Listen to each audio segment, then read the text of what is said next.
दोस्तों, एक दफ़ा का जिक्र है। खेतर के करीब कहीं गांव में एक गांव था। इतना खूबसूरत, इतना हरा भरा, खेतों से पानी वाला, लेकिन वहाँ के लोग निहायत ही जलील, बदचल और लालची किस्म के और मगरूर किस्म के थे। इनके पास अगर कोई जाता तो वो किसी की इज्जत करना नहीं चाहते थे। एक दफ़ा का अचानक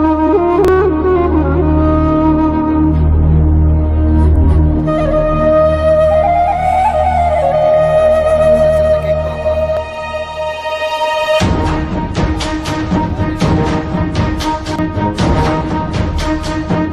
उसके बाद बाबा उनसे रास्ता मांगता है, जिस पर ये गांव वाले गुस्सा होकर उसे रास्ता नहीं देते।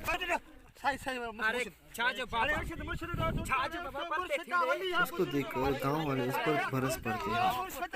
बाबा ये सब सुनकर नाराज होकर फिर खुद जाता है उनसे बात करने के लिए।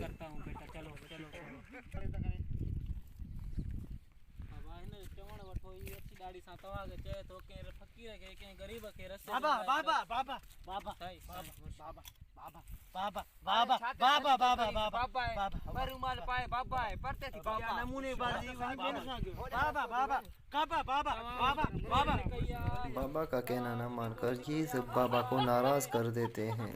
उसके बाद उस बाबा को बेइज्जत करके उसे गांव से भगा देते हैं।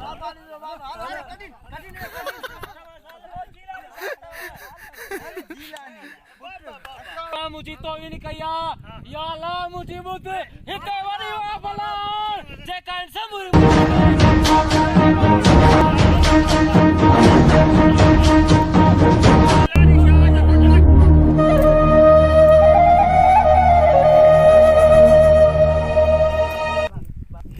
वलिया पीरा बुजुर्ग कालम कामल बुजुर्गा ही ठट्टे बदी छा ये बड़े बड़ो फकीर मुर्शिदा बस कराने बस बाबा बाबा बाबा ये दौर में बाबा बस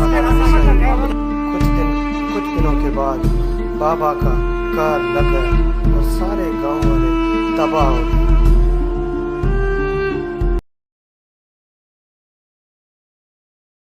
शबीरा शबीरा तुझे पुत्र उल्टी कर मर गई।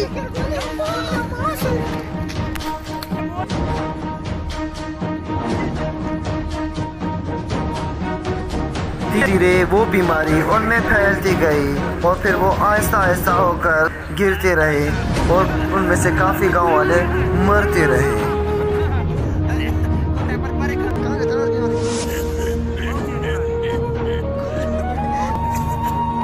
आखिर जिंदगी से तंग होकर वो गांव वालों ने ये फैसला किया कि वो गांव छोड़कर कहीं जाए बसेंगे। इसलिए उन्होंने फैसला किया कि वो जाकर उस बाबा को ढूंढेंगे जिसका दिल उन्होंने तोड़ दिया था। उसके बाद वो धीरे धीरे उस गांव से निकलते पड़े। उनसे में से काफ़ी उनके बच्चे, बीवी, उनकी ज़मीनें, जायदाद सारे जब्त हो गए और ख़त्म हो गए। गांव छोड़ने के बाद उनको ये एहसास हुआ कि ये फैसला भी गलत था।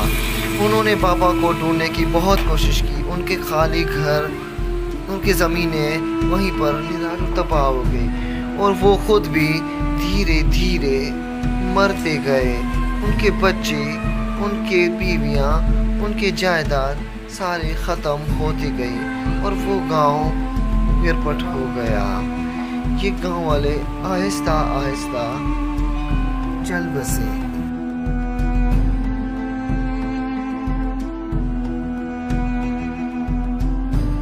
दिन गुजरते गए, साल गुजरते गए। इसी तरह चलते चलते बाबा तो नहीं मिला, लेकिन वहाँ जंगल में कहीं बाबा का हमें एक पोचा मिलता है। इस पोचे को लेकर सिर्फ एक ही फकीर बचता है और वो है